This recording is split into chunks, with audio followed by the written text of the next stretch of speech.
At ang love question of the day nga po natin ngayon ay, ano nga ba ang mga dapat na i-consider sa pagpili ng jowa?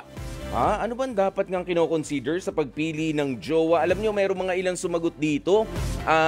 Sabi ni Angel Bulangis, for me, basta yung mahal na mahal ko. Yun lang ano. Basta mahal mo, jowain mo. Ganun lang. Okay, si Carol Pineda sabi niya, syempre yung mabait, tsaka yung may paniniwala sa Diyos. Okay, ayan sabi naman ni She Manalo, yung responsable at may respeto. Talaga, ang seryoso nyo ngayong Thursday na to. Mga kapatid, sa mga sagot nyo, kasi kanina pa natin to ipinost online, ano? Pero sige, alam nyo, meron ako mga tropa. Kagabi nakatambay na kami. Kagabi pa, tapos hanggang kanina, nag-breakfast din kami kanina. Tapos, hinintay nila ako mag-lunch ngayon. May mga tropa akong bumisita rito. Gustong sumagot. Gustong sumagot din dun sa love question. Sabi, bago kami mag-lunch, iiwan ka namin. Sama na muna kami. Kaya eto na, i-welcome natin ang mga kapatid natin, sina Paulo Angeles at si Kitch Minemoto. Welcome dito sa Heart to Heart. Salamat. Wala natin magkasama simula kagabi pa. Mula kagabi pa. Kumusta ba yung hindi tayo makatulog, no? Hindi maubos kasi yung kwentuhan. Hirap matulog. Kanina ko pa rin pinag-iisipan Kwentuhan tayo ulit. Mamaya ulit. Di pa ba ubos yung mga kwento nyo? Di pa ba tapos yun? Mahaba-haba to. Mahaba-haba. Araw tayo mag-uusap Oo nga eh. Ayan, okay. Ano na yung mga isasagot nyo? Sabi kasi nila, no, mga kapatid, itong si Paulo Angeles, tsaka si Kitch Minemoto, sasagot sila doon sa love question of the day namin. Ano ba ang dapat i-consider sa pagpili ng jowa? Sino mauna sa inyo? Una mo na, pre. Si Paulo na muna. Siguro kasi siyempre, Lapit tayo ng konti sa may. Dami naman. Ano yung muna nga yan? Para ba? Yan. Akuin mo na yan, pre. Yan. Pwede naman hawakan to, no? Oo. Sige. Siguro, dati kasi pagkabata ka, di ba, gusto mo lang yung, siyempre, itsura, yung mahal ka, ganyan. Pero ngayon, pag tumatanda ka, yung makakapagbigay sa'yo yung peace of mind. Iba yun, peace of mind agad? Iba na yun eh. Totoo. Peace of mind, hindi rest in peace yan.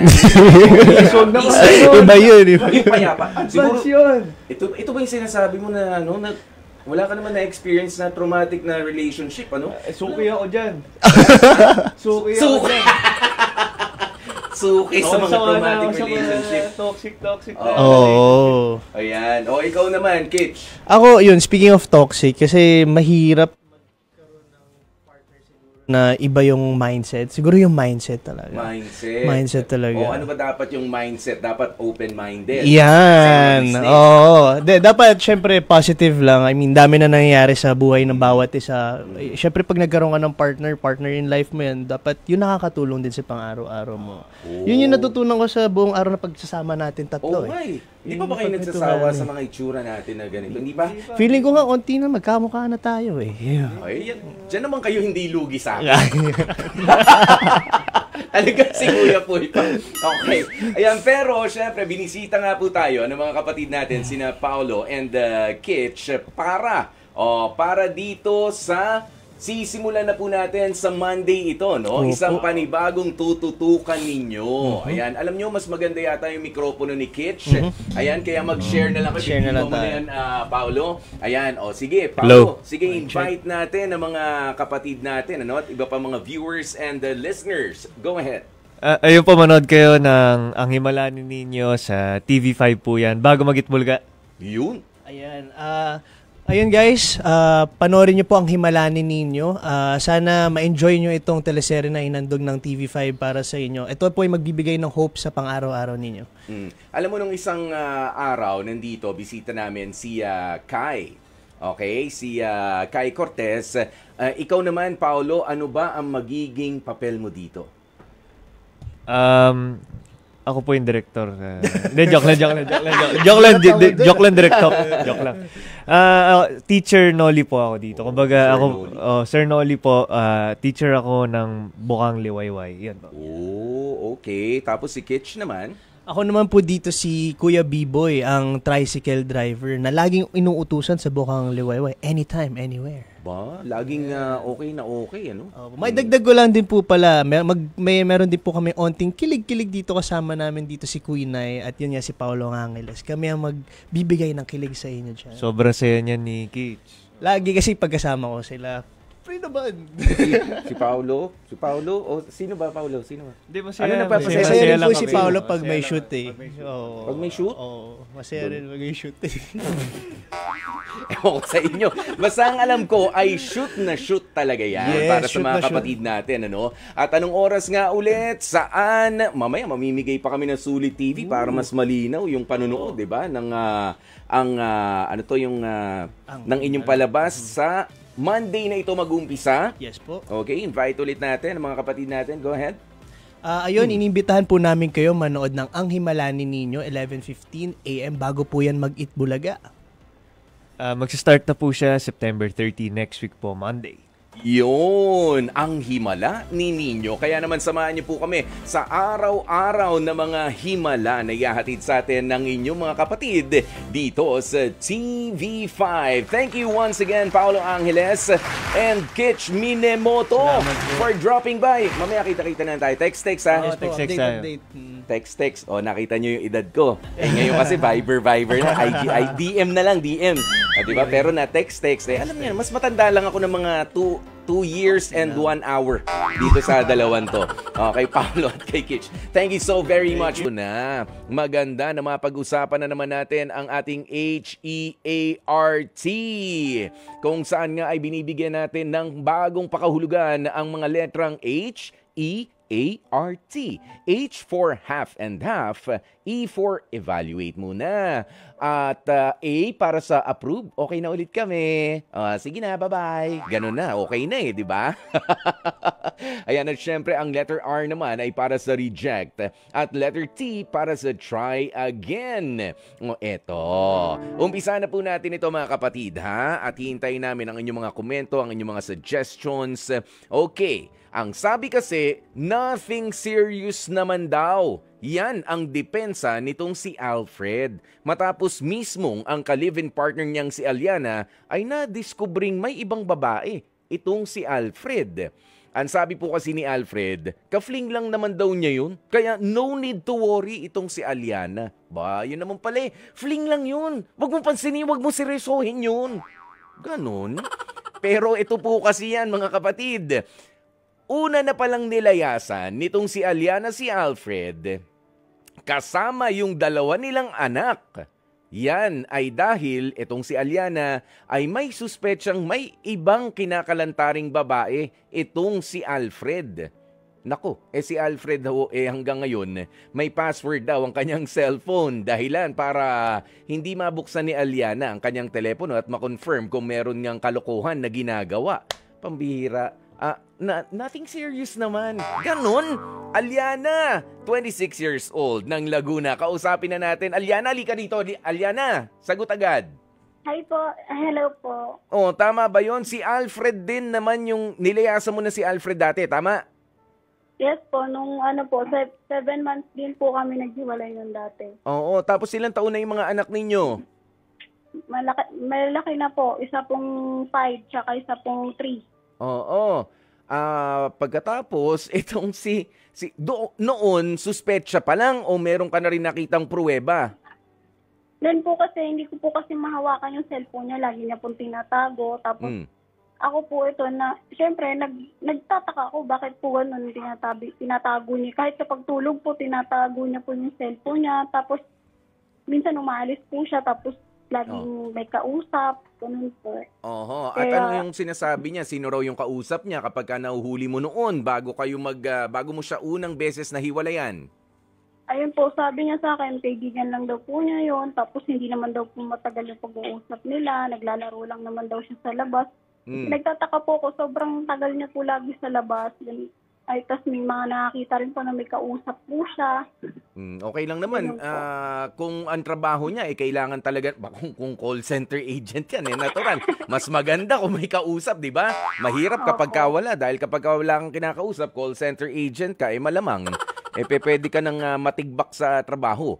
Ayan. Pero, ito nga yung pakikipag-usap niya, may kilig-kilig pa, ganyan. Opo, opo. Opo, ganun na nga po. Ano bang pinagkakaabalahan sa buhay ni Alfred? Yung dati po kasi nagtatrabaho siya sa company po. Tapos yung babae po na parang naging kaibigan po daw niya. Lagi niya pong kasabay, ganun. Hindi ko naman po alam na nagkakausap din pala sila sa cellphone. Ayun po, yung huli ko na lang po nalaman, yung nagkaroon na ng mga chismis-chismis dito. Yun po, yung naghinala na po ako na naghinala hanggang lagi na po kami nagkaaway. Sandali, kasabay saan? Anong kasabay yung sinasabi mo doon sa babaeng katrabaho niya? Kasabay niya po sa pagpasok. Kasabay po, sa pasukan at kasabay katraba- din sa labasan. Ganon? Pero opo, parang ganun po. Okay. Kasabay niya po sa pasok sa trabaho. Kasi Okay. isang company lang po sila eh. Okay. Kumbaga, talagang kakaiba yung closeness na nila. Opo, Bukod doon sa ganun. mga kaibigan pa ni Alfred. Tama Kaya ba yun? naghinala po ko. Yun. Naghinala. Yan. Kaya kausapin na natin now na rin itong si Alfred. Alfred, sagutin mo agad to ha. Gaano katotoo yung sinasabi ni Aliana na meron ka raw kasabay palagi noon. Doon daw nagsimula yan eh. Kaya nagdududa eh. Opo, doon nga po nagsimula yun. Kasi naman po kasi, kaya po ako nakikisabay po, nasabay po kasi ako sa motor, kaya lagi po kami magkasabay. Kasi malayo po Nakikisabay? yung pinagtatrabahuan po namin. Opo, Kanino ka nakikisabay? Sino ang may motor? Yung babae? opo, Single yung motor? O married na? Apo. Hindi, single o ano? single po. May sidecar? Single po, yung Ah, motor. At sino nasa likod? Sinong nag-aangkas? Sinong ano? Ako Kwento. po yung nagdadrive pagka paano po, papasok sa pauwi. Saan kayo nagkikita? Sa harap ba ng bahay ninyo? Lang po, yung nagkukamit po ako ng paano. Tapos, nagpapaalam naman po ako sa kanya na sasabay po ako. Gawa ng, pag hindi po ako sasabay, gawa ng shuttle, masyado pong maaga. Mhm. Alas 4, alas 3, alis na po. Mhm. Alfred, sandali. Ito bang pagsabay mo, sinabi mo, dineklara mo kay Aliana na babaeng nakamotor yung sinasabayan mo? Opo, sinabi ko po yun. Mhm. Okay, so para makatipid, pumayag si Aliana. Aliana, nandito naman sa kabilang Apo. linya. Alam mo na babae yung sinasabayan niya. Opo.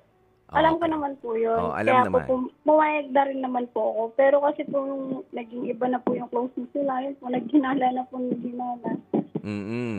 Parang magtataka na lang ako ba't ganun lagi siya may kausap simula na naging nagtatrabaho sila nung dati. Ganun po. So dalaga ba itong babaeng ito na pinag-uusapan natin, Alfred? Hindi Ano po, po? meron din po siya asawa. Aha. So sanay lang na talaga bang nagkaroon ng ibang level yung pagkakaibigan ninyo nung babaeng yon, Alfred? Wala po. Talagang nan lang po nun, talagang nakikisabay lang po talaga ako. Gawa ng masyado po kasing malayo yung company. Hanggang doon na lang po yun. Yun lang talaga. Sino yung lagi mo namang kausap sa telepono? Ba't nga kasi tinatago mo, Alfred? Yun din po yun. Siya rin. Anong mga pinag-uusapan Apo. ninyo? About lang din po sa trabaho. Oh, Pero hindi naman po madalas kami nag-uusap. Gawa ng minsan po kasi sabi niya nasa labas ako. Minsan po naglalaro talaga ako. ano nilalaro mo? ML po. Okay? Hindi mo naman kalaro itong babae. Hindi po, hindi po marunong yun. Hindi pa ba? Alam mong di marunong, ha? Okay. Tapos, ito, Aliana, totoo ba yun Yes, na po. minsan lang naman daw sila mag-usap nitong si Alfred? Pero yung pakikipag-usap ba, kinakailangan mo raw lumayo kasi Alfred eh. Opo, yun po yung Oh, yun po yung pinagtatalunan namin. Bakit kailangan niya itago kung wala namang dapat itago, ganun po. Tsaka, hindi ko po mahawakan cellphone niyan dati. Hindi ko po talaga makagilap cellphone niya. Lagi niya pong dala. Diba? Well, tama naman yun na lagi mong bit-bit yung cellphone mo. Pag iniwan mo yan kung saan-saan dyan, baka sa pawn shop yan dumiretso. Maibenta yan, ano? Pero, Alfred, bakit nga naman ganun? Ba't kinakailangan mong lumayo kapag ka tumatawag yung sinasabayan mo? Ano po kasi masyado siyang silaw po kasi kaya ayoko naman po pagmulan ng away yun. Kaya ganun lang po ginagawa ko. Bakit tayo mong parinig nga yung conversation ninyo? nga po, Siya lang. Ha? Baka bigyan niya po kasi ng ano, baka bigyan niya po kasi ng meaning. Magkakaroon talaga ng meaning.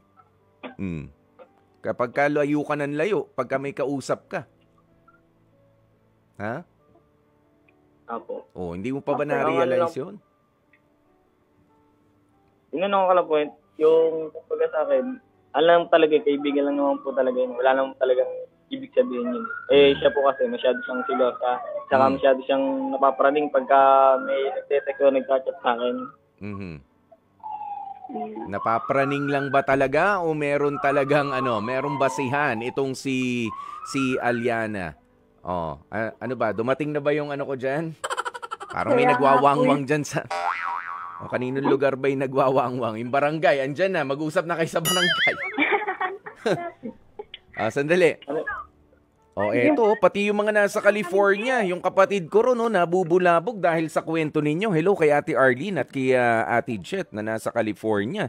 Naghihintay rin sila. Ano ba raw talaga, Alfred, ang nangyayari? Meron o wala? Kasi tiniis mo na maghiwalay kayo ng 7 months nang dahil sa duda nitong si Aliana. Paano mong natiis yun? Nagdududa lang naman, nagsiselo si Aliana. Ganun na lang ba yun? Hindi naman po totally nga. Gawa ng, siyempre po, tatrabaho rin po. Kailangan ko rin po trabaho para sa dalawang anak. Hirap. Sa mga panahon po yun, hihirap niya sa iyo Siyempre, pinagbigyan ko muna po ng ilang araw o buwan. Ilang araw at buwan? Hanggang sa dumating na ng 7 buwan. Opo, matagal. Lampas kalahating taon yun, Alfred. Ano ka ba? Matagal na yun, ha? Kung ako medyo... Teka lang, kasi ganito yan, pare. Nagsiselos yung asawa ko dito sa katrabaho ko. Na lagi kong sinasabayan. Yes, nakakatipid ako. Yes, natutulungan niya ako. Yes, kakwentuhan ko siya. Kaso nagsiselos nga yung asawa ko. Ilang buwan na kami na hindi okay nung asawa ko. Siguro hindi ko na paabuti ng 1 buwan. Teka, didistansya na ako. Yun lang naman hiling nung asawa ko Diba? Kung wala talaga nangyayari. Pero tumagal ng 7 buwan? Bakit? Yan ang ipaliwanag mo mismo dito kay Aliana ngayon. Kaya mag-usap kayong dalawa. Go! Alfred. Hello. Kaya ako masyado natagal yung gawa rin naman sa pamilya mo Masyadong... Ayun na nga. Kaya nga, alam mo na kaya nga, siyempre, pag pupunta ako sa inyo, lagi nila ako pinapalaya. Hindi ka naman pinapalaya. Hindi, ganun naman kasi. Yun lang naman naging natin naging problema sa ating dalawa. Yung pagiging malihim mo nga dati. Dahil lang naman yung sa cellphone Pero napag-usapan naman natin na yun Kaya maganda talaga yung walang lihiman sa relasyon. Kaya naulit ko. Kaya nga ngayon, binibigay ko na sa cellphone ko, di ba? Kaya nga. Kaya mas okay na rin yung gano'n. Yung dumistansya ka sa mga, syempre, kasi pagka babae, okay lang sana kung lalaki yung kausap mo Pero pagka babae, syempre, iba yung iba kasi yung iisipin, di ba? Oo nga.